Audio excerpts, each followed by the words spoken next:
नमस्कार दर्शक बंधु मु सुमन आपण मानक स्वागत करुच्ची आज आउ गोटे नुआ भिडियो रे। दर्शक बंधु गतकाली केंद्र सरकार किसान सम्मान निधि योजना अर्थात पीएम किसान योजना 22तम किस्तिर टंका चाषी भाई मानक अकाउंट को डीबीटी माध्यम रे प्रदान करा जायछि। गतकाली पीएम किसान योजना 22तम किस्तिर टंका आसीछि। आम ओडिशार 34 लाख रु अधिक हिताधिकारी एही योजना रे टंका पाइचंती। जे हिताधिकारी माने गतकाली टंका पाइचंती से माने वर्तमान पीएम किसान योजना लिस्ट रे ऐड होई अछंती एवं सेमानक एही टंका मिलिछि। जेपरि पूर्वरु पीएम किसान 21तम किस्तिर टंका मिलिथिला सेहीपरि पीएफएमएस स्टेटस चेक करिबा परे बैंक डिटेल्स सबु वेरीफाई होइतिला। से हिताधिकारी को गतकाली टंका आसीछि। एबे देखिबाकू गले केउ केउ बैंक रे टंका आसीछि एवं सबु बैंक रे कि गतकाली टंका क्रेडिट होइछि। आपण माने जे बैंक रे अकाउंट रखिचंती सेठाकू डीबीटी माध्यम टंका क्रेडिट होइछि। जदि गतकाली टंका आसी नाही तेबे आज टंका मिलिबो कि नहीं यह बहुत लोकंकर प्रश्न रहिछि। ता पूर्वर मु पीएम किसान योजना संबंधित किछि गुरुत्वपूर्ण अपडेट देबी। गतकाली जे माने टंका आसी नाही ताहार मुख्य कारण कोन एवं पीएम किसान रे नुआ आवेदन करितवा हिताधिकारी पई मध्ये बड़ खबर अछि। अनेक हिताधिकारी आवेदन करथिले मध्ये टंका पाई नाहंती एहार कारण कोन सेति पई संपूर्ण तथ्य आज वीडियो रे जानि परिबे। एही चैनल माध्यम रे मु आपनको सरकारी योजना संबंधी अनेक गुरुत्वपूर्ण सूचना देउची।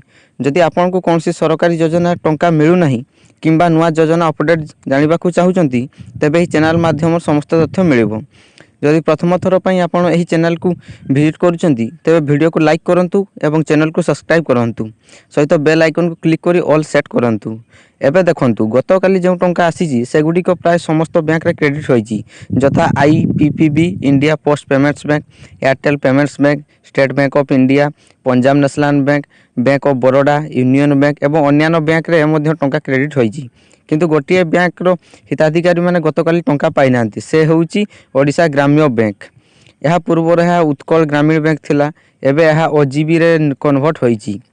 जो मानो ओजीबी अकाउंट अछि से मानको आज टंका क्रेडिट हेबार संभावना अछि। आज सकाळ 10टा रु 12टा मध्ये टंका आसी पारे। जो मानकर टंका आसी नाही से मानको होई पारे किस्ते टंका मिलिबो नाही कारण एथर हिताधिकारी संख्या कमीची। पूर्वर प्राय 35 लाख हिताधिकारी को टंका पाइथिले किंतु एथर 34 लाख पाखापाखि हिताधिकारी टंका पाइचंती। यार मुख्य कारण हेउची पीएम किसान रो नुआ नियम। एबे गोटे जमी रे केवल गोटे हिताधिकारी टंका पाइबे। पूर्वरु एक जमी रे परिवार 2-3 जण लोक टंका पाउथिले किंतु वर्तमान से हिताधिकारी मान को पीएम किसान रु बाद दियाइची। आ गोटे मुख्य कारण हेउची फार्मर रजिस्ट्रेशन। जदि 2019 पर जमी ट्रांसफर किंबा म्यूटेशन होईची तेबे से हिताधिकारी माने मध्य एही योजना रु बाद होई परंती। आ अनेक कारण रहिची जथा सरकारी चाकरी, भूल document, DBT issue, land seeding issue इत्यादि। यह सब क्लियर करिले पेंडिंग पेमेंट 4000, 6000 किंबा 8000 टंका पर्यंत मिली पारे।